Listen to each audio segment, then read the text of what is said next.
Okay guys, so the first method is you have to uninstall the Facebook application, and after you uninstall the Facebook app you have to reinstall in your mobile phone. Okay, so long press on this app and you can see here uninstall button. So just uninstall it and reinstall, and then after you reinstall you have to restart your mobile phone immediately guys.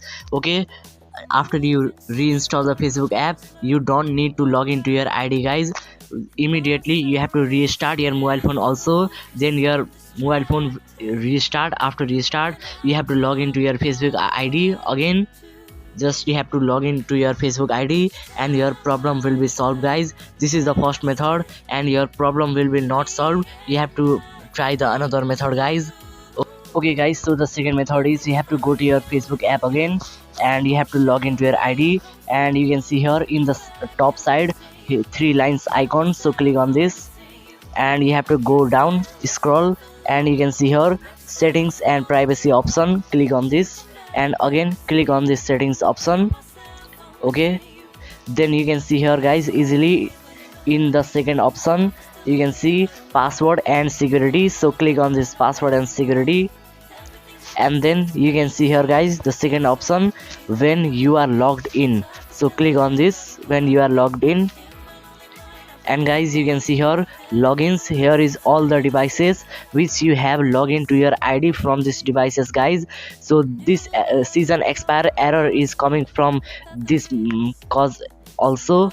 This is the effect which this season expired is coming. So now just you have to do is you have to click on this three lines icon at the side. Okay, just tap on it and you can see here logout option. So click on this logout one by one guys.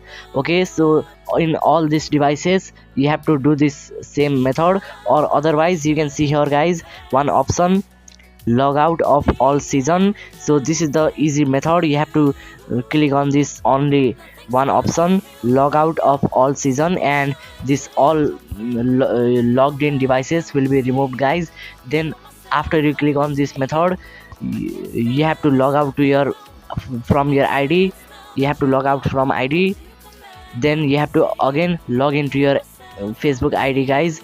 Okay, so just you have to remove the Facebook app from background, and now again open the Facebook app, then again type your ID password and login details, then click on this login button and this problem will be solved. So this is the second method guys. Okay guys, so the third method to solve this season expired problem in your Facebook ID, you have to long press this Facebook app, and you can see here after you keep pressing on this Facebook app you can see here app info option. So just click on this app info, and then you can see here this type of interface will become, and you can see simply storage and cache option. So click on this, and then you can see here in the last here is two option clear storage and clear cache data. So just you have to click on this clear cache data. Okay, and then you have to go to your mobile home screen and delete from this mobile background, and again you have to open this Facebook app. Okay, and again you have to log into your ID. Okay, so you can see here my problem has been solved guys. So I also faced this problem but I use this trick, then you can see here my problem has been solved. No any error, season expired in my ID right now. So this is the three tricks which you have to apply in your Facebook ID from your mobile phone, then your problem will be 100% solved guys. So if you like this video please hit the like button and please subscribe the channel, and please guys share this video. So bye bye guys.